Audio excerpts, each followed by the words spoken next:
السلام علیکم ورحمۃ اللہ وبرکاتہ. کیا حال ہے؟ سب ٹھیک ہے؟ الحمدللہ. نحمده ونصلی علی رسولہ الکریم. اما بعد فاعوذ باللہ من الشیطان الرجیم. بسم اللہ الرحمن الرحیم. رب اشرح لی صدری ویسر لی امری واحلل عقدۃ من لسانی یفقہوا قولی. میرے لیے آج بہت خوشی کا دن ہے کہ میں آپ سب کے ساتھ یہاں موجود ہوں. مجھے وہ دن بھی یاد ہے جب میرا ایک مرتبہ لاہور آنا ہوا اور ہم سب اکٹھے تھے اور وہاں پر اسکل اسکول کی بات ہو رہی تھی کہ ایک ایسا اسکول کھولا جائے جہاں بچوں کو اسلامی تربیت بھی دی جائے اور کنٹمپریری ایجوکیشن جو ہے اس کو بھی صحیح طور پر پڑھایا جائے. اور آج جب میں ہال میں داخل ہوئی اور سامنے اس کا بورڈ دیکھا اور پھر اس کے بعد چھوٹی سی بچی کی پریزنٹیشن دیکھی، دل بہت خوش ہوا اور دل سے دعائیں ہیں کہ اللہ تعالیٰ ان بچوں کو واقعی آئندہ مستقبل کا جو روشن پاکستان ہے اس کا ایک بہترین حصہ بنائے، اور جنہوں نے سارے کام میں کوششیں کی ہیں اور جو خواب لے کر چلے ہیں، اللہ تعالیٰ ان کی کوششوں کو اور ان کے خوابوں کو پورا کر دے اور یہاں سے ہزاروں بچے بہترین سوچ اور بہترین عمل کے ساتھ نکلیں. اور معاشرے کے اندر جو بے چینی اور ڈسٹربنس پائی جاتی ہے، اللہ سبحانہ وتعالیٰ اس کو دور کرنے کے لیے ہم سب کی ایفرٹس کو قبول کرے. آج جو مجھے موضوع دیا گیا ہے وہ بھی بچوں کی تربیت سے ہی متعلق ہے، کیونکہ بہت سے بچوں کے پیرنٹس یہاں پر موجود ہیں. تو انشاءاللہ آپ کے ساتھ کچھ تجربات اور کچھ چیزیں شیئر کروں گی. اللہ کرے کہ ان سے ہم سب کو فائدہ پہنچے. بچے اللہ سبحانہ تعالیٰ کی ایک امانت ہوتے ہیں ہمارے پاس، جہاں وہ ہمارے لیے خوشی کا باعث ہوتے ہیں وہاں وہ ہمارے لیے سب سے بڑا امتحان بھی ہوتے ہیں. والدین سب سے زیادہ جس کو زندگی میں کامیاب دیکھنا چاہتے ہیں، اپنے سے بھی بڑھ کر وہ ان کے بچے ہوتے ہیں، اور اس کے لیے وہ اپنی جان، مال، وقت، انرجی، ہر چیز لگانے کو تیار ہوتے ہیں اور لگا بھی رہے ہوتے ہیں. لیکن اس کے باوجود بعض اوقات کچھ چیزیں سمجھ میں نہیں آتی کہ وہ جیسا ہم چاہتے ہیں ویسی ہو نہیں پاتی. تو کمی کہاں ہوتی ہے؟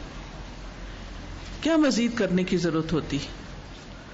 اور یہ ایک ایسا موضوع ہے، یعنی بچوں کی مثبت تربیت کے طریقے، کہ جسے انسان کو ساری زندگی سیکھتے رہنے کی ضرورت ہوتی، جب تک کہ بچے خود والدین نہ بن جائیں، بلکہ اس کے بعد بھی والدین ان کی فکر کرتے رہتے ہیں. اس تربیت میں جہاں محنت اور کوشش چاہیے، جہاں اس موضوع پر علم حاصل کرنے کی ضرورت ہے، وہاں سب سے بڑی چیز اللہ سبحانہ وتعالیٰ کی مدد ہے. اور جب اس کی مدد آ جاتی ہے تو پھر انسان کے لیے ہر کام آسان ہو جاتا ہے. اور اس کی مدد کے لیے سب سے بہترین چیز دعا ہے.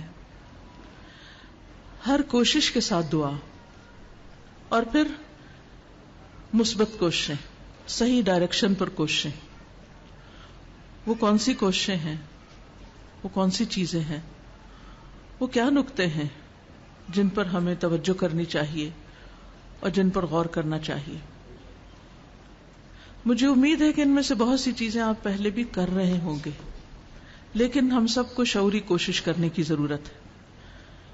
تو بچے جہاں نعمت ہیں وہاں ہمارے لیے ایک بہت بڑا امتحان بھی ہے. اللہ کرے کہ ہم سب اس امتحان میں کامیاب ہوں اور ہمارے بچے ہمارے لیے دنیا اور آخرت کی سرخروئی کا باعث ہوں، کامیابی کا باعث ہوں. ہمیں اس بات کی اس لیے بھی فکر ہوتی ہے کہ قیامت کے دن اس کے بارے میں سوال کیا جائے گا، اس کے بارے میں پوچھ ہوگی.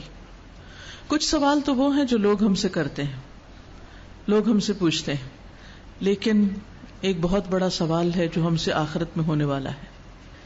حدیث میں آتا ہے کہ کلکم راعٍ وکلکم مسئول عن رعیتہ، تم میں سے ہر شخص نگران ہے، ہر شخص راعی ہے، اور ہر شخص سے اس کی رعیت کے بارے میں سوال ہونے والا ہے.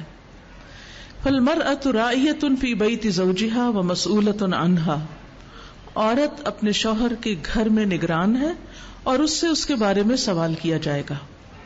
اور گھر میں کون ہوتے ہیں؟ بچے. تو گویا بچوں کے بارے میں خاص طور پر براہ راست سوال ہوگا. اس کے بارے میں حدیث بھی ہے کہ عورت اپنے شوہر کے گھر اور اس کے بچوں کی نگران ہے. وَالْمَرْأَةُ رَاعِيَةٌ عَلَى بَيْتِ بَعْلِهَا وَوَلَدِهِ، یعنی اولاد کا لفظ اسپیسیفکلی آتا ہے کہ عورت سے اس کی اولاد کے بارے میں پوچھا جائے گا. وَهِيَ مَسْئُولَةٌ عَنْهُمْ، اور وہ ان کے بارے میں سوال کی جائے گی. تو یہ ذہن میں رکھیے کہ بچوں کی تربیت ایک اسلامی ذمہ داری ہے، ایک دینی فریضہ ہے، اور تربیت اس طریقے پر جو قرآن و سنت نے ہمارے لیے طے کی ہے وہ بے حد ضروری ہے. اس کو جاننا اور اس کے مطابق تربیت کرنا. سب سے پہلی چیز یہ کہ بچوں کے لیے اچھا ماحول، اچھا انوائرمنٹ، اچھی کمپنی اور اچھے رول ماڈلز، یہ سب سے اہم ہے. اگر بچے کی تربیت کے معاملے کو سمجھنا ہو تو اس کو ایک پودے کے اگنے اور اس کی نشو و نما سے بھی آپ سمجھ سکتے ہیں. جب ہم کوئی بھی پودا اگاتے ہیں تو سب سے پہلے اس کے لیے زمین ہموار کرتے ہیں، پھر اس کے موسم کو دیکھتے ہیں، پھر اس کے بعد جب بیج ڈال دیتے ہیں تو مناسب پانی، ہوا، روشنی، ان تمام چیزوں کو بندوبست کرتے ہیں.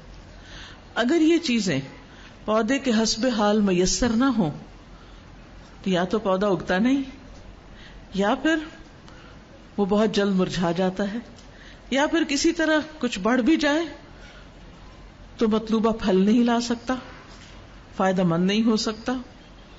اسی طرح اگر ہم بچوں کو صرف یہ سمجھتے ہیں کہ کچھ نصیحتیں کر کے، کچھ باتیں کر کے اور صرف ان کو ڈانٹ ڈپٹ کے ان کی تربیت کر سکیں تو یہ محال ہے.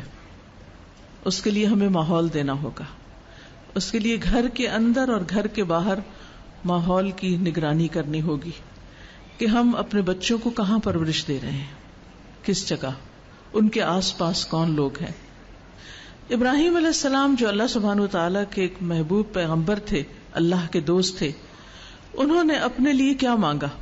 انہوں نے اپنی اولاد کے لیے بھی بہت سی دعائیں مانگی، لیکن اپنے لیے کیا مانگا؟ ربی ہب لی حکمن، اللہ مجھے نفع مند علم دے، حکمت دے، قوت فیصلہ دے، والحقنی بالصالحین، اور مجھے صالحین کے ساتھ ملا دے، نیک لوگوں کی دوستی عطا کر. واجعل لی لسان صدق فی الآخرین، اور بعد والوں میں میرا ذکر خیر جاری کر دے. واجعلنی من ورثۃ جنت النعیم، اور مجھے جنت النعیم کے وارثوں میں شامل کر دے. اب آپ دیکھیے کہ علم کے ساتھ انہوں نے ماحول مانگا. اللہ سبحانہ و تعالیٰ کے دوست، اس سے بڑی اور کیا سعادت کی بات ہو سکتی. لیکن ایک انسان کو دنیا میں اچھے کام کرنے کے لیے اچھے ساتھیوں کی ضرورت ہوتی ہے، اور بچہ تو بچہ ہے، وہ تو جو کچھ ماحول میں دیکھتا ہے وہی کرتا ہے. وہ جو کچھ اسکرین پر دیکھتے ہیں، وہ جو کچھ لوگوں کو کرتے ہوئے دیکھتے ہیں، جو کچھ وہ ماں باپ کو کرتے ہوئے دیکھتے ہیں، وہ سب کچھ ان پر اثر انداز ہو رہا ہوتا ہے. تو یہ ہو نہیں سکتا کہ ماحول مخالف ہو اور پھر بچے اس میں سے بہت اچھی چیز بن کے نکلیں، الا یہ کہ اللہ سبحانہ وتعالیٰ کی خاص رحمت ہو، جیسے موسیٰ علیہ السلام پر تھی، جیسے یوسف علیہ السلام پر تھی. لیکن اس کے بھی پیچھے آپ دیکھیے کہ موسیٰ علیہ السلام کے والدین اور خصوصاً ماں اور یوسف علیہ السلام کے والد، ان کی کیسی دعائیں اور کیسی تڑپ اور کیسے جذبے تھے. تو ہم سب اس بات کا جائزہ لیں کہ ہمارے بچے اپنے آس پاس کیا دیکھتے ہیں، ان کے دوست کیسے ہیں، وہ کس کے ساتھ اٹھتے بیٹھتے ہیں، وہ جس اسکول میں پڑھتے ہیں اس کا ماحول کیسا ہے، کیا واقعی وہ انہیں اچھا اخلاق اور اچھا دین سکھانے والا ہے یا نہیں. پھر اس کے بعد یہ ہے کہ خود آپ ان کے لیے بہترین رول ماڈل بنے، کیونکہ بعض اوقات آپ کو ماحول میں وہ سب کچھ نہیں ملتا، وہ آئیڈیل ماحول نہیں ہوتا کہ جس میں ان کی نشو و نما اور پرورش بہت عمدہ طریقے سے ہو سکے. تو اس کے لیے آپ کو خود اگر والد ہوں تو بہت ہی بہترین، لیکن بچے کا خصوصاً بچپن زیادہ وقت اس کا ماں کے ساتھ گزرتا ہے، تو ماں کو جو چیز اس کے اندر چاہیے وہ اپنے عمل میں دکھانی ہوگی. جب تک ماں کا اپنا عمل درست نہیں ہوگا، خواہ وہ بچے کے سامنے ہو یا بچے کے پیچھے، اس وقت تک ماں کی بات بچے پر اثر نہیں کرے گی. اگر آپ بچے کو سچ بولنے کے لیے کہتے ہیں تو خود سچ بولنا ہوگا، صرف اس وقت نہیں جب آپ بچے کے سامنے ہیں، ہر وقت، ہمیشہ، ہر جگہ. اگر آپ چاہتے ہیں کہ بچے غیبت نہ کریں تو آپ کو ہر جگہ اس حرام سے بچنا ہوگا. اگر آپ چاہتے ہیں کہ بچے بڑوں کی رسپیکٹ کریں، آپ کی رسپیکٹ کریں، آپ کی عزت کریں، تو آپ کو ہمیشہ بڑوں کی عزت کرنی ہوگی. صرف اس وقت نہیں دکھاوے کے لیے جب بچہ دیکھ رہا ہو کہ میں نے اس کو اچھا ماحول دینا لہٰذا مجھے یہ بات بچوں کے سامنے نہیں کرنی. نہیں، اس کے سامنے نہیں، ہر جگہ. کیونکہ اگر آپ کے دو رخ ہیں، آپ کہیں کچھ اور ہیں، کہیں کچھ اور ہیں، تو بچے اس چیز کو بہت جلد نوٹ کر لیتے ہیں. اور ویسے بھی انسان جو کچھ کرتا ہے اگر وہ صرف دکھاوے کے لیے کرتا ہے یا صرف پریٹینڈ کر رہا ہے یا صرف وہ ایک وقتی طور پر کچھ ثابت کرنے کے لیے کر رہا ہے، تو یہ چیزیں بھی اپنے اثرات رکھتی ہیں. ہمیں سب سے پہلے خود اللہ رب العزت کا خوف اور خشیت اپنے اندر لانی ہوگی. ہر کام اللہ سبحانہ و تعالی کی خاطر کرنا ہوگا، اس کی رضا حاصل کرنا ہماری زندگی کا سب سے اولین مقصد ہونا چاہیے.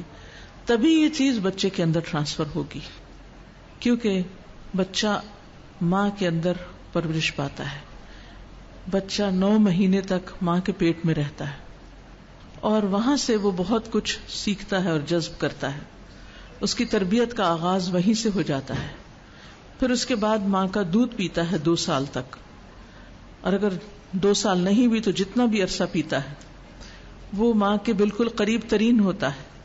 ماں کی سوچ، ماں کی محبت، ماں کی شفقت اور رحمت اور ماں کا اخلاق اور کردار، ان سب کے اثرات بچے کی طرف منتقل ہو رہے ہوتے ہیں. اس لیے بچے کی تربیت سے پہلے اپنی تربیت، بچے کو علم دینے سے پہلے اپنے اندر علم حاصل کرنے کا شوق، بچے کو اچھا اخلاق دینے سے پہلے اپنے اخلاق کی فکر. پھر اس کے بعد یہ ہے کہ جب تربیت کا معاملہ آئے تو شفقت، رحمت، محبت جو کچھ لاتی ہے وہ سختی نہیں لاتی. نبی صلی اللہ علیہ وسلم نے فرمایا جو نرمی سے محروم کیا گیا وہ ہر خیر سے محروم کر دیا گیا. ہم سمجھتے ہیں کہ بچوں کے ساتھ جب تک بہت فرم رویہ نہ ہو شاید بچوں کی تربیت نہیں ہو سکتی. ٹھیک ہے، ڈسپلن اپنی جگہ، فرمنس اپنی جگہ، لیکن بچے کے لیے ماں ایک رحمت کی جگہ ہوتی ہے، والدین اس کے لیے ایک سائے کی طرح ہوتے ہیں. اس لیے بچوں کے ساتھ شفقت اور ہمدردی کا معاملہ کرنا بے حد ضروری، لیکن ایسا نہیں کہ جو ان کو بگاڑ دے، مگر ایسا بھی نہیں کہ جو ان کو ماں باپ سے بدگمان کر دے. جسے بعض بچے بعض اوقات والدین کے رویے سے اتنے فرسٹریٹ ہوتے ہیں کہ وہ پوچھتے ہیں کیا واقعی یہ ہمارے سگے ماں باپ ہیں یا انہوں نے ہمیں اڈاپٹ کیا ہوا ہے، ان کے دل میں ہمارے لیے کوئی محبت اور رحمت اور ہمدردی کے جذبات نہیں ہے. تو انسانی رویوں میں سے سب سے بہترین رویہ جو آپ بچے کے ساتھ کر سکتے ہیں اور بہترین اصول کے طور پر اسے اپنا سکتے ہیں وہ ہمدردی اور رحمت کا، نرمی، احترام اور محبت کا رویہ ہے. ایک شخص نے نبی صلی اللہ علیہ وسلم سے کہا تھا کہ میرے 10 بچے ہیں اور میں نے کبھی ان کو نہیں چوما. جب آپ اپنے نواسے کو پیار کر رہے تھے تو آپ نے فرمایا اگر اللہ نے تمہارے دل سے رحمت چھین لی ہے تو میں کیا کر سکتا ہوں. تو بچوں کے ساتھ محبت جو ہے یہ اللہ سبحانہ وتعالی کی ڈالی ہوئی دلوں میں رحمت ہے اور اسے بچوں کے ساتھ استعمال ہونا چاہیے. حدیث میں آتا ہے ارحموا من فی الارض یرحمکم من فی السماء، تم زمین پر رہنے والوں کے ساتھ رحم کا معاملہ کرو. جو آسمان میں ہے وہ تمہارے ساتھ رحمت کا معاملہ کرے گا. یہ رحمت کا معاملہ سب کے ساتھ, کیونکہ پھر وہی رول ماڈلنگ کی بات آئی نا کہ صرف آپ اپنے بچے کے ساتھ نہیں, اگر سرونٹ کا بچہ بھی قریب میں ہے تو اس کے ساتھ بھی, اور جو آس پاس لوگ ہیں ان سب کے ساتھ بھی. ہو سکتا ہے آپ کے ساتھ آپ کے بزرگ والدین رہتے ہوں, ساس سسر رہتے ہوں, گھر میں کوئی اور ایسا رشتہ دار رہتا ہو کہ جس کی کفالت کا ذمہ آپ نے لیا ہو, گھر میں سرونٹس ہوں, جو بھی ہو ان سب کے ساتھ رحمت کا معاملہ. یہ بچوں کو رحم کرنا بھی سکھائے گا, اور پھر اس فضا کے اندر ان کی بہترین تربیت بھی ہوگی. کیونکہ بعض اوقات ہم اپنے گھر میں بزرگوں کے ساتھ سختی کا معاملہ کر رہے ہوتے ہیں, یا ان کی کیئر نہیں کرتے, ان کی پرواہ نہیں کرتے. اللہ سبحانہ وتعالیٰ نے بچوں کو کیا سکھایا؟ بچوں کے لیے والدین کی جو دعا ہے, والدین کے لیے دعا کرنے کی, رب ارحمہما کما ربیانی صغیرا, اے رب ان دونوں پہ رحمت فرما جس طرح انہوں نے بچپن میں یعنی مجھ پر رحمت اور شفقت کے ساتھ معاملہ کیا تھا, میرے ساتھ رحمت کا معاملہ کیا تھا. ارحمہما کما, اسی طرح, یعنی جو شفقت انہوں نے مجھے دی تو بھی ان پر رحم فرما. اور پھر اگر کوئی اپنے بچوں کو رحمت کے ساتھ نہیں دیکھتا, یا رحمت کا معاملہ نہیں کرتا, یا درگزر کا معاملہ نہیں کرتا, تو وہ یہ نہ سمجھے کہ بچوں کو مارنا پیٹنا یا بچوں کے ساتھ سختی کرنا, زیادتی کرنا یہ میرا حق ہے کیونکہ وہ میرے بچے ہیں. خواہ وہ آپ کے بچے ہیں, لیکن پھر بھی وہ اللہ کی دی ہوئی امانت ہے آپ کے پاس. وہ بندے اللہ ہی کے ہیں, آپ کے بندے نہیں ہیں, وہ آپ کے غلام نہیں ہیں. اللہ سبحانہ وتعالیٰ نے ان کو آپ کے ہاں پیدا کیا ہے, لیکن وہ بندے اللہ ہی کے ہیں. اس لیے کبھی بھی یہ سوچ کے کہ میرے بچے میں جو چاہوں کروں, آپ ایسا نہیں کر سکتے. تو ٹھیک ہے بچے تنگ کرتے ہیں, ستاتے ہیں, لیکن شفقت کا معاملہ, مہربانی کا معاملہ, چیخنا چلانا نہیں, مارنا پیٹنا نہیں. 10 سال کی عمر تک تو بچوں کو نماز کے لیے بھی جو اللہ کا حق ہے, یعنی اللہ کی عبادت جو سب سے پہلا کرنے کا کام ہے, اس تک کے لیے سختی اور مار پیٹ کی اجازت نہیں. کہاں یہ کہ ہم چھوٹے چھوٹے معصوم بچوں کے ساتھ ظلم اور زیادتی کر رہے ہوں, اور بات بات پر ان کے کان کھینچ رہے ہوں, یا بال کھینچ رہے ہوں, یا ان کو مار پیٹ رہے ہوں. تو اس چیز سے مکمل طور پر پرہیز کیجیے, کیونکہ اگر ہم بچوں کے ساتھ نرمی نہیں کریں گے, رحمت نہیں کریں گے, تو کل وہ بھی معاشرے کے لیے رحمت اور ہمدردی کا ذریعہ نہیں بنیں گے. دوسری چیز, اسی ہمدردی اور محبت کی فضا میں بچوں کی تربیت میں ایک بہت اہم چیز ہے باہمی مشاورت. چھوٹے چھوٹے بچوں کو بھی مشورے میں شریک کیجیے, ان کو اگنور نہیں کرنا. کوئی بھی کام, مثلا کھانا ہی پکانا ہے تو صرف یہ نہیں کہ بڑوں سے آپ پوچھ لیں یا اپنی مرضی سے کچھ کر لیں, بچوں سے بھی ان کی چوائس پوچھیں. کہیں جانا ہے, کوئی سفر پلان کرنا ہے, کسی بھی قسم کا کام کرنا ہے, آرڈر کرنے کی بجائے, حکم سنانے کی بجائے مشورہ کریں. آپ کیا کہتے ہیں, آپ کا خیال کیا ہے, کیسے کرنا چاہیے. مثلا کوئی بھی چھوٹی سی بھی چیز اگر آپ ان کو سکھانا چاہتے ہیں تو آپ ان کو صرف ایک لمبا لیکچر دینے کی بجائے ان سے سوال کریں, ان سے مشورہ کریں. تمہارا کیا حال ہے, یہ کیسے ہوگا, کیسے کرنا چاہیے, اس کو ایسا کریں یا ایسا کریں. اور پھر سکھانے میں بھی آپ دیکھیے کہ اگر آپ ایک دفعہ بتانے کے بعد دوسری دفعہ بچے سے کسی چیز پر عمل کروانا چاہیں تو پھر اس سے پوچھیں. اگر وہ غلط بھی کر رہا ہو تو یہ نہ کہیں کہ تم غلط کر رہے ہو, یہ کہیں کہ اچھا ایسے کریں یا ایسے کریں. مثلا بچہ الٹے ہاتھ سے پانی پی رہا ہے تو عموماً ہم کیا کہتے ہیں, دائیں ہاتھ سے پیو. یا دوسرا کیا کرتا, اگر وہ نہیں پھر بھی پکڑتا تو ہم گلاس چھین کے دائیں ہاتھ میں پکڑانے کی کوشش, یا چمچ چھین کے دان. کیا کریں گے؟ اس کی بجائے اگر آپ یہ کریں کہ مثلا پانی پکڑا ہوا ہے تو آپ اس سے پوچھیں اس سے پکڑیں گے یا اس سے پکڑیں گے, اس سے پکڑنا سنت ہے یا اس سے پکڑنا سنت ہے, کس طرح پانی پئیں گے. ایسا کریں گے یا ایسا کریں گے. اب یہ جو کوشچنز ہیں اس سے بچے کا ذہن کھلے گا, وہ سوچے گا, اس کو اپنی غلطی بھی پتہ چلے گی, اور پھر وہ طریقہ اختیار کرے گا جو آپ اس کو پہلے بتا چکے ہیں کہ ایسا کرنا زیادہ درست ہے. اسی طرح مثلا بچہ نماز نہیں پڑھتا تو ہر وقت ڈانٹ ڈپٹ کرنے کی بجائے آپ اس کو پاس بٹھا کے اس سے پوچھ سکتے ہیں نماز پڑھنا بہتر ہے یا نہ پڑھنا بہتر ہے, نماز پڑھنے سے ثواب ہوگا یا نہ پڑھنے سے ہوگا, نماز پڑھنے سے اللہ تعالیٰ خوش ہوتے ہیں یا نماز نہیں پڑھنے سے اللہ تعالیٰ خوش ہوتے, آپ بتائیے کیا خیال ہے. آپ یقین کیجئے کہ بچے خود سوچیں گے, خود بتائیں گے اور خود کریں گے. اسی طرح کوئی غلط کام کیا اس پر بھی آپ اسی طرح پوچھ سکتے کیا ایسا کرنا ٹھیک ہے, ایسا کرنے سے کیا ہوگا, ایسا نہ کرنے سے کیا ہوگا. تو چھوٹی چھوٹی چیزوں میں سکھانے میں کمیونیکیٹ کریں, کنسلٹ کریں, مشورہ کریں, رائے پوچھیں, ڈیسائیڈ کرنے دیں, ان کو سوچنے کی عادت ڈالیں تاکہ وہ اپنے ڈیسیژنز خود لے سکیں.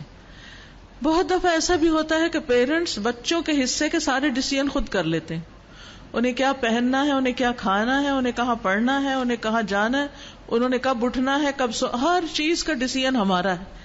یوں لگتا ہے جیسے وہ ہمارے پاس قید خانے میں بند ہے اور سارا دن ہم ان کو چند خانوں کے اندر بس گھماتے رہتے ہیں, ایسا کر لو, ایسا کر لو, اب اٹھ جاؤ, بیٹھ جاؤ, اب سو جاؤ, اب یہ کر لو, اب ہوم ورک کر لو. ابھی ان کے ذہن میں بس وہی آوازیں بار بار بار بار بار بار پڑتی رہتی, جس کے نتیجے میں ان کی اپنی سوچ سمجھ پر کام بھی نہیں کرتی. ان سے کہیں کہ وہ اپنا ٹائم ٹیبل خود بنائیں اور اس بنانے میں آپ ان کو ہیلپ کریں.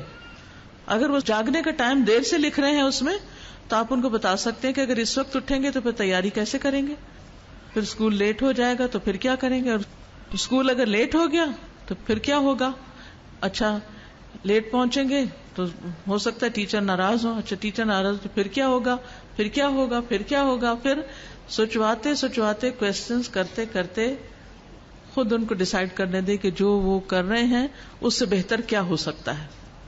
اس سے انشاءاللہ آپ دیکھیں گے کہ بچوں کے اندر وہ جو ایک والدین کی ہر بات پہ جو کہتے ہیں نا کہ بس آپ تو ہر وقت نصیحتیں ہی کرتے ہیں, اور پھر بعض اوقات آپ کے پورے پورے جملے آگے دہرانے لگتے ہیں. اچھا اب ماما یہ کہیں گی, پھر اس کے بعد یہ کہیں گی, پھر اس کے بعد یہ کہیں گی, تو سب پتا ہوتا ہے اور اتنی دفعہ سن چکے ہوتے ہیں کہ انہیں آپ کی باتیں رٹ چکی ہوتی ہیں اور پھر ان کے اوپر سے ہی گزر جاتی ہیں, انہیں کرنا کچھ نہیں ہوتا. لیٹ دیم میک ڈیسیژنز بچپن سے. بعض اوقات لوگوں کو میں نے دیکھا ہے کہ وہ بڑی عمر تک بھی پہنچ جاتے ہیں لیکن چھوٹی سی چیز کا بھی ڈیسیژن نہیں لے پاتے, اس میں بھی شک کا شکار رہتے ہیں, ہر وقت دوسروں کے اوپر ڈیپینڈنٹ ہوتے ہیں کہ ایسا کرنا ٹھیک ہے, ایسا کر لیں, کریں کہ نہ کریں. حالانکہ معمولی چیزیں ہوتی ہیں تو اس وقت انسان سوچتا ہے کہ ایسا کیوں ہے. تو مشکل یہی ہے کہ بچوں پر وہ اعتماد کیا ہی نہیں گیا, ان کو ہمیشہ بچہ ہی سمجھا گیا اور ان سے توتلی زبان میں باتیں اور ان سے صرف بچوں ہی کی طرح بہیو کرنا اور ان کو امپورٹنس نہ دینا اور انہیں کسی چیز میں شریک نہ کرنا. بلکہ اکثر ماؤں کی ایک عادت ہوتی ہے کہ جب بڑے بات کر رہے ہیں تو یا تو کہتے ہیں چپ کر جاؤ بڑے بات کریں, یا کہتے ہیں یہاں سے نکل جاؤ, یا کہتے ہیں ذرا چلو اٹھو نا بچوں ہم ذرا بات کر لیں. یہ کیا طریقہ ہے؟ مجھے یاد ہے کہ جب کبھی ہم امی کے ساتھ کسی آنٹی کے گھر ملنے کے لیے جاتے یا کچھ, اور کوئی آنٹی ایسی بات کرتی تو مجھے انتہائی غصہ آتا, اور وہ مجھے اب تک یاد تھا. اس لیے میں نے کبھی اپنے بچوں کو یہ نہیں کہا کہ ہم یہ بات کرنے لگے تم لوگ یہاں سے اٹھ جاؤ, یا تم سے الگ ہو کے کوئی پرائیویٹ میں. اس سے اور تجسس کریٹ ہوتا ہے کہ بچے باہر جا کے کان لگا کے سنتے بھلا اندر کیا ہو رہا ہے. تو ہم نے خود ہی ان کو ایک بری عادت ڈالی تجسس کرنے کی.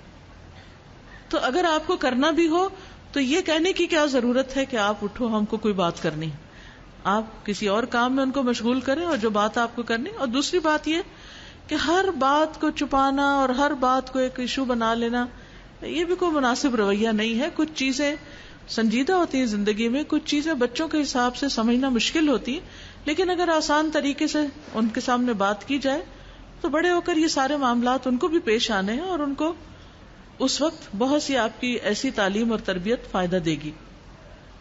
پھر اسی طرح پھر وہی رول ماڈلنگ والی بات, اگر آپ بچوں کو مشاورت سکھانا چاہتے ہیں اور بچوں سے مشاورت کرنا چاہتے ہیں تو اس سے پہلے ہسبینڈ وائف کو آپس میں مشاورت کرنی چاہیے, ایک دوسرے سے مشورہ کر کے پوچھ کے کام کرنے چاہیے. یہ نہیں کہ شوہر کے دل میں جو آیا وہ خود کر لے اور بیوی کے دل میں جو آیا وہ خود کر لے، نہیں، چھوٹے چھوٹے معاملات میں بھی آپس میں مشورہ ہونا چاہیے. وَأَمْرُهُمْ شُورَى بَيْنَهُمْ، نبی صلی اللہ علیہ وسلم کو حکم دیا گیا تھا کہ صحابہ کے ساتھ وَشَاوِرْهُمْ فِي الْأَمْرِ، یعنی صحابہ نبی صلی اللہ علیہ وسلم کے لیے ایسے ہی تھے نا جیسے ماں باپ کے لیے بچے ہوتے ہیں. تو ان کو کیا بتایا گیا کہ آپ ان سے مختلف معاملوں میں مشورہ کیجیے. اور یہ کب سکھایا گیا، یہ حکم کب نازل ہوا؟ جب جنگ احد میں صحابہ سے غلطی ہوئی تھی اور اس کے نتیجے میں بہت بڑا جانی اور مالی نقصان ہوا تھا، اور اس وقت یہ اندیشہ تھا کہ شاید اس بنا پر، کیونکہ انہی کے مشورے کی وجہ سے اس نقصان کو پہنچے تھے، کہ شاید آئندہ یہ مشورہ نہ ہو.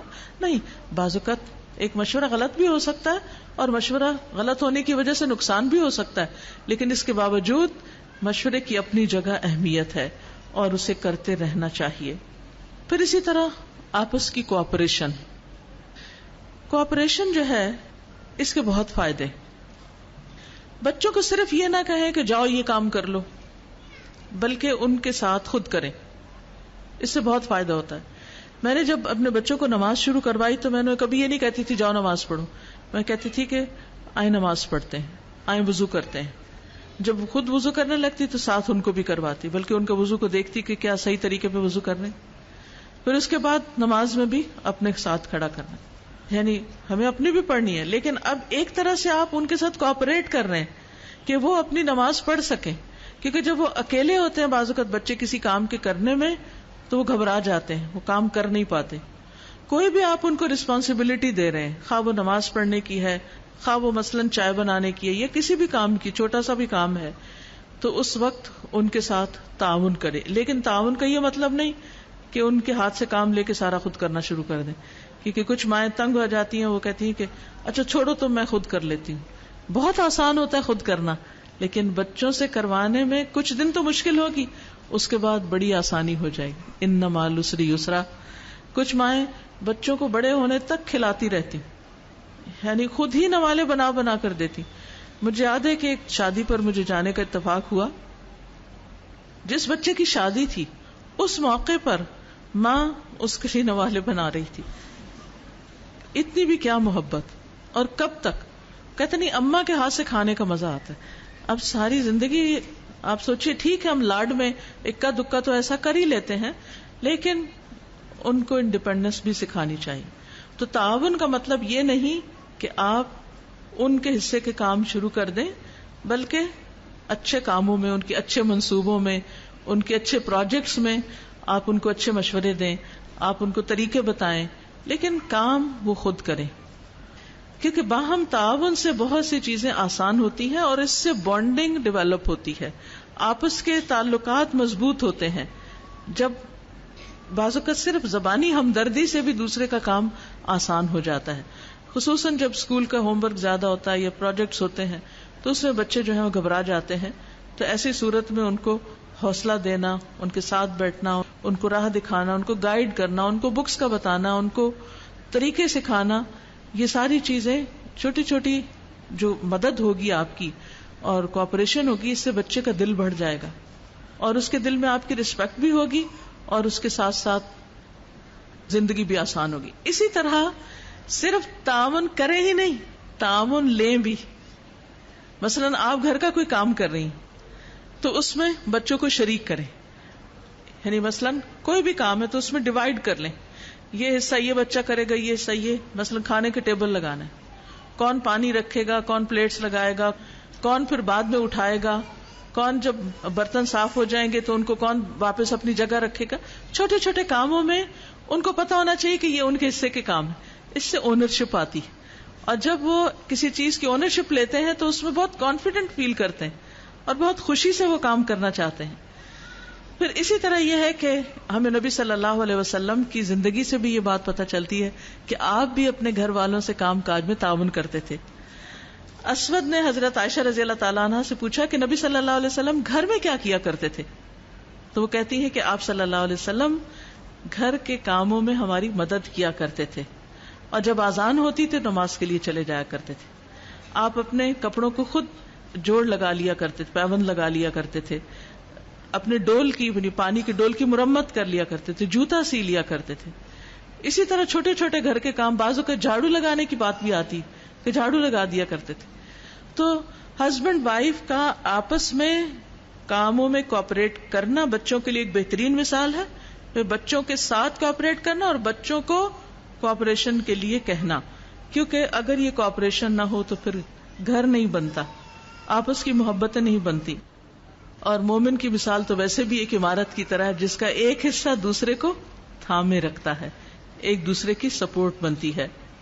حضرت ابراہیم علیہ السلام کا واقعہ آپ کو یاد ہوگا کہ جب وہ خانہ کعبہ کی وَإِذْ يَرْفَعُ إِبْرَاهِيمُ الْقَوَاعِدَ مِنَ الْبَيْتِ وَإِسْمَاعِيلُ، اس وقت کو یاد کرو جب ابراہیم علیہ السلام اس گھر کی بنیادیں یعنی خانہ کعبہ کی تعمیر کر رہے تھے، بنیادیں اٹھا رہے تھے، اور پھر اسماعیل علیہ السلام بھی ساتھ تھے، یعنی باپ بیٹا دونوں نے مل کر وہ گھر بنایا. اس سے بڑی تعاون کی کیا مثال ہوگی، اور نیکی کے کام میں تعاون.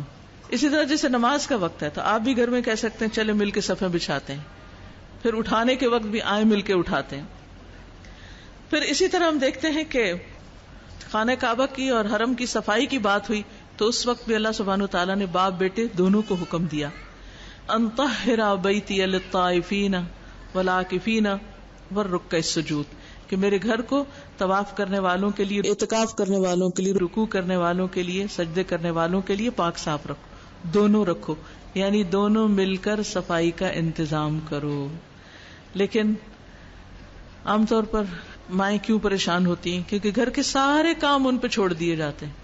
بعض اوقات بچے ہوتے بھی تو یا وہ کھیل رہے ہوتے ہیں، اپنی گیمز میں ہوتے ہیں، یا پھر اپنے ہوم ورکس میں ہوتے ہیں، یا پھر وہ ادھر ادھر کھیل کود میں لگ جاتے ہیں.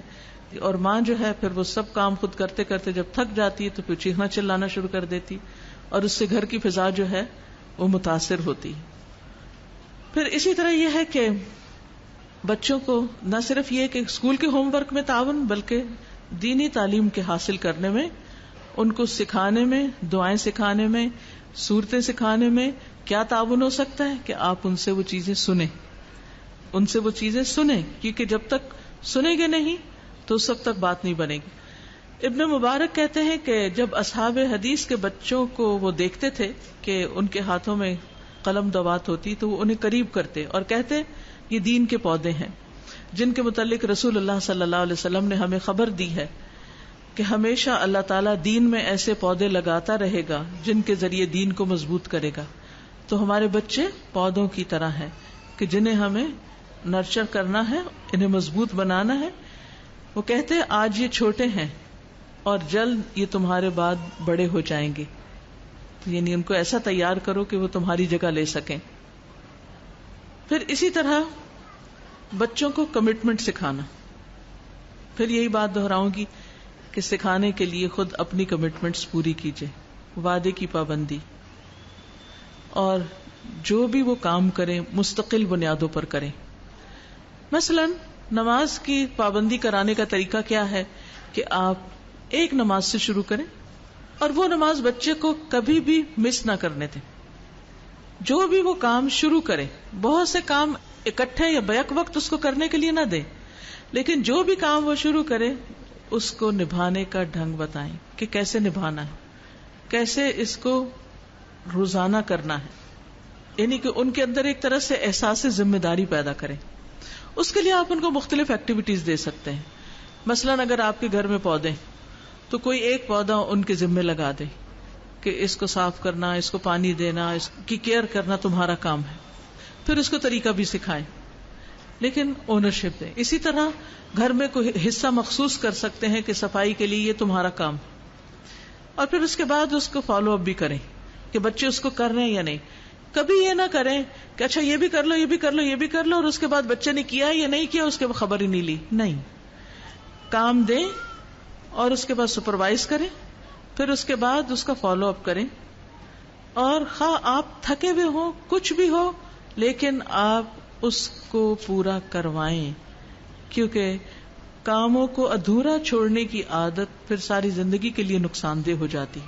بچوں کو یہ پتا ہونا چاہیے کہ جو چیز آج کر رہے ہیں اسے کرتے رہنا ہے. نبی صلی اللہ علیہ وسلم نے فرمایا کہ وہ کام اللہ تعالیٰ کو زیادہ محبوب ہے، زیادہ پسند ہے، جو خواہ تھوڑا ہی ہو لیکن مستقل طریقے پر ہو. ریگولرلی ہو، کمٹمنٹ کے ساتھ ہو. پھر اسی طرح آپ دیکھیے کہ مسلسل یاد دہانی جو ہے، یعنی کمٹمنٹ کے لیے بہت ضروری ہے کہ بچوں کو یاد دہانی کرائی جاتی رہے، کیونکہ بچے بہت جلد بھول جاتے ہیں. ہم ایک آدھ دفعہ بات کر کے کام بتا کے پھر اس کے بعد ایکسپیکٹ کرتے ہیں کہ وہ خود سے کرتے رہیں اور کبھی نہ بھولیں. الٹیمیٹلی ہم نے لانا ان کو اسی پر ہے، لیکن جب تک ان کے اندر کمٹمنٹ نہیں آتی ان کے ساتھ تعاون کرنا اور ان کو ریمائنڈر دیتے رہنا ضروری ہے. انس بن مالک کہتے ہیں کہ جب رسول اللہ صلی اللہ علیہ وسلم مدینہ منورہ ہجرت کر کے آئے تو ان کی یعنی حضرت انس کی عمر 10 سال تھی. کہتے ہیں میری مائیں، نانی، خالہ وغیرہ مستقل طور پر مجھے نبی صلی اللہ علیہ وسلم کی خدمت کی تاکید کرتی رہتی کہ تم نے نبی صلی اللہ علیہ وسلم کی خدمت کرنی ہے، تم نے ان کی خدمت کرنی ہے، تم نے ان کا کام کرنا ہے، تم نے ان کے پاس رہنا ہے. وہ کہتے ہیں کہ چنانچہ میں نے 10 سال تک نبی صلی اللہ علیہ وسلم کی خدمت کی، اور جب آپ کی وفات ہوئی تو میں 20 برس کا تھا. تو 20 سال کی عمر تک ایک طرح سے ان کی بہترین تربیت ہوئی. اس کے بعد وہ 100 سال تک جیے، اور اللہ سبحانہ وتعالیٰ نے ان کی زندگی میں، ان کے مال میں، ان کی اولاد میں بے پناہ برکتیں دی نبی صلی اللہ علیہ وسلم کی دعاؤں کی وجہ سے. ان کا باغ سال میں 2 دفعہ پھل لاتا تھا، اور انہوں نے اپنی زندگی میں اپنی نسل کے 100 سے زیادہ بچے دیکھے، اور یہ شاید ہی کسی کو ایسا اعزاز حاصل ہوا ہو، یعنی بچے اور بچوں کے بچے کو بچے، یعنی اپنے آنکھوں کے سامنے وہ باغ پھلتا پھولتا دیکھا. اس سے ایک بات یہ بھی پتہ چلتی ہے کہ بچوں سے جب ہم کام کروائیں تو اس کے ساتھ ساتھ ان کو دعائیں بھی دیتے رہیں، اس سے ان کا حوصلہ بڑھتا ہے. اور اگر وہ تنگ بھی کرے تب بھی دعا دیں، بد دعا نہ دیں، کیونکہ دعا کاموں کو آسان کر دیتی ہے. پھر اسی طرح نبی صلی اللہ علیہ وسلم نے ایک دفعہ حضرت انس رضی اللہ تعالیٰ عنہ کو ایک خط دے کر کہیں بھیجا، اور آپ ایک دیوار کے سائے کے تلے بیٹھ گئے ٹیک لگا کر، اور پھر دیکھتے رہے کہ کیا وہ اپنا کام کر کے آ گیا ہے یا نہیں. یعنی کام دینے کے بعد اس کے بارے میں پوچھنا ضروری ہے. پھر اسی طرح بچوں کے ساتھ کمیونیکیشن کریں. چھوٹی چھوٹی بات پہ ناراض ہو کے موڈ آف کر کے نہ بیٹھ جائیں، بول چال نہیں چھوڑیں. ہم بعض اوقات بچوں کے ساتھ خود بچہ بن جاتے ہیں اور بچوں جیسا بہیو کرنے لگتے ہیں. میری کٹی، چھوٹی چھوٹی بات پہ ناراضگی نہیں. کمیونیکیٹ کریں اور اچھی طرح کمیونیکیٹ کریں. میک شور کریں کہ آپ کی بات اس کو سمجھ آ گئی ہے.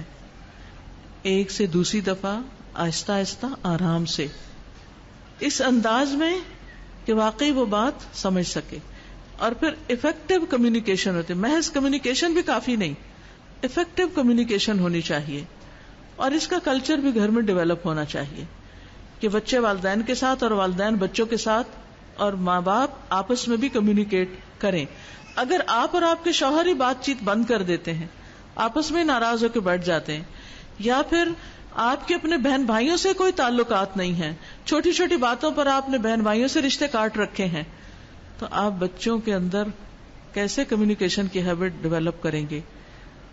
رول ماڈل جب تک نہیں ہوگا ان کے سامنے، وہ اس چیز کی ویلیو کو نہیں سمجھیں گے. اور اس میں ایک بات یہ بھی ہے کہ کمیونیکیشن میں جھوٹی باتیں یا مبالغہ آرائی یا ہر وقت ایک خاص ڈرامائی انداز میں بات کرنے کی ضرورت نہیں. قولوا قولا سدیدا، سادی بات، صاف بات، مناسب بات، مناسب انداز میں بات، یہ بہت ضروری ہے. اور پھر سب سے بڑھ کر یہ کہ اچھے اخلاق کے ساتھ بات. اور اچھی کمیونیکیشن میں سب سے اچھی چیز یہ ہے کہ بچوں کو خود سلام کرتے رہیں. یعنی صبح اٹھیں تو سلام کریں. یہ نہیں کہ آپ صرف دروازہ ناک کر رہے ہیں، اٹھو اٹھو اٹھو اٹھو، نہیں، اس وقت بھی سلام. سونے کے لیے جا رہے ہیں تب بھی سلام، اسکول سے آ رہے ہیں گھر میں داخل ہونے تب بھی سلام، آپ اپنے کمرے میں باہر آئے ہیں آمنا سامنا پھر سلام. یعنی سلام کو اس کثرت سے رواج دیں کہ ایک دوسرے کو سلامتی کی دعائیں ہی ملتی رہیں اور پھر محبتیں بڑھتی رہیں. بعض اوقات بچے بڑے بھی ہو جاتے ہیں، موڈی ہو جاتے ہیں، بات نہیں کرتے، گھر میں داخل ہوئے اپنے کمرے میں چلے گئے، کمرے کا دروازہ بند کیا اور کوئی بول چال نہیں. بعض اوقات دنوں تک ماں باپ اور بچے آپس میں سلام دعا نہیں کر پاتے. تو اس چیز کو بھی کٹ ڈاؤن کرنے کی ضرورت ہے اور بچوں کو سلام سکھانے سے پہلے خود سلام کرنے کی ضرورت ہے. پھر اسی طرح یہ مثبت باتیں کریں، منفی باتیں نہیں کریں کہ تم تو یہ کر ہی نہیں سکتے اور تم تو کبھی نہیں کرو گے اور منفی باتوں کی تو ایک لمبی لسٹ ہے، باپ کے خلاف بات، دادی کے خلاف اس کے نہیں، ان سب چیزوں سے پرہیز کریں.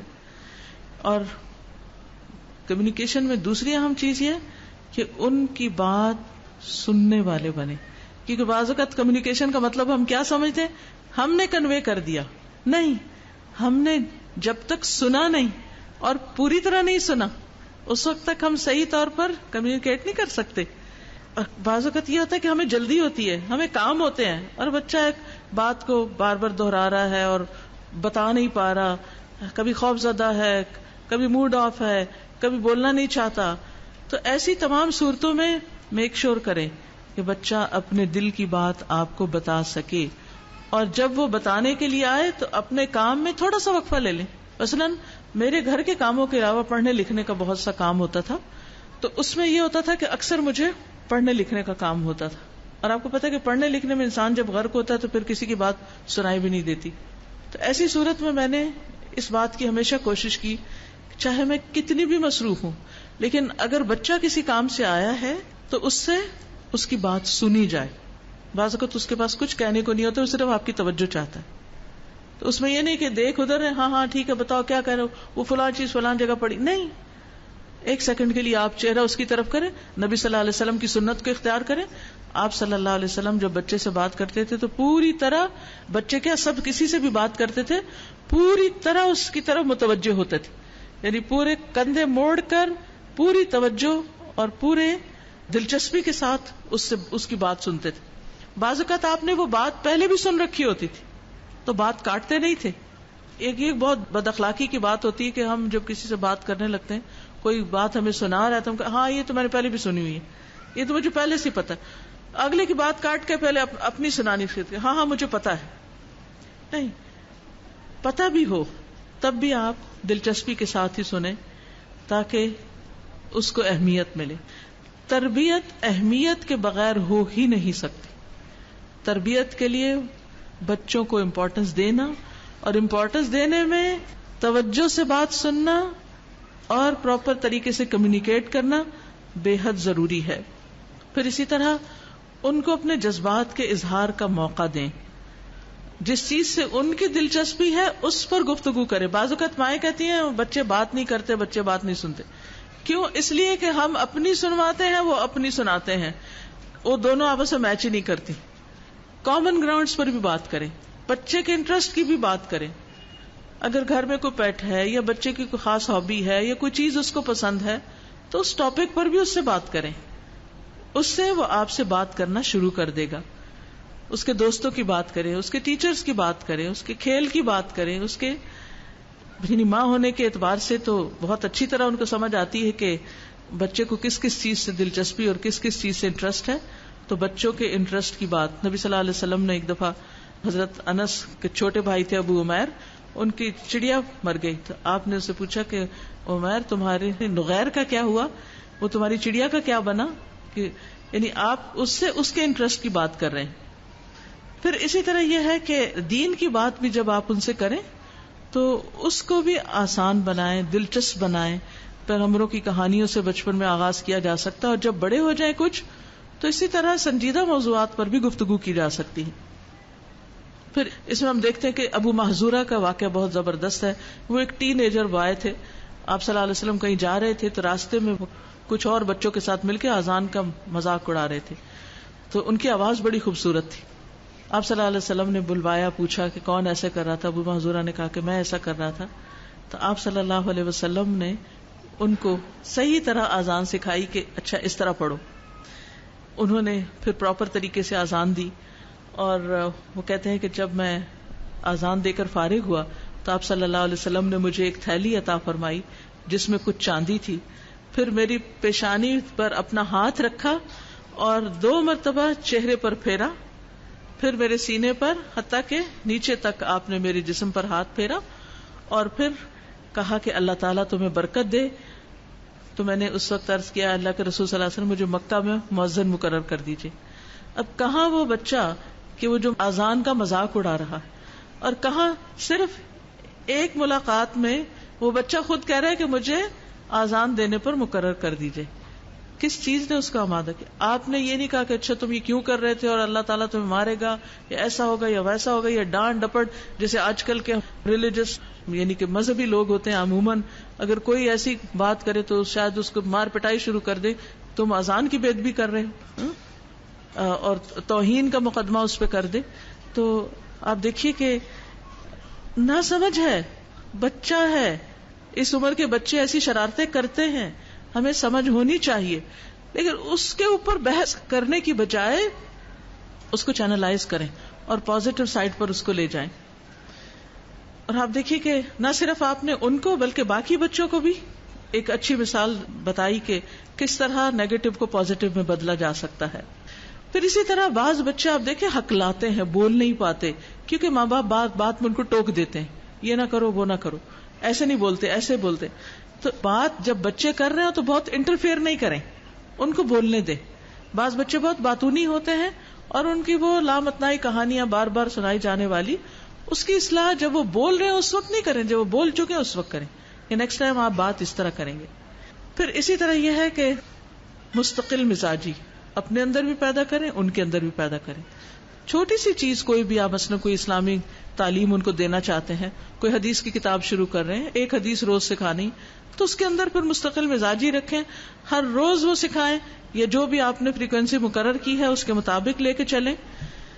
اور پھر اگر آپ نے کسی بات پر انکار کیا ہے تو یہ نہیں کہ بچے کے رونے دھونے سے پھر اقرار کر لیں، اور اگر کسی بات کو دینے کا وعدہ کیا ہے تو پھر ٹال مٹول کر کے اس کو چھوڑ دیں.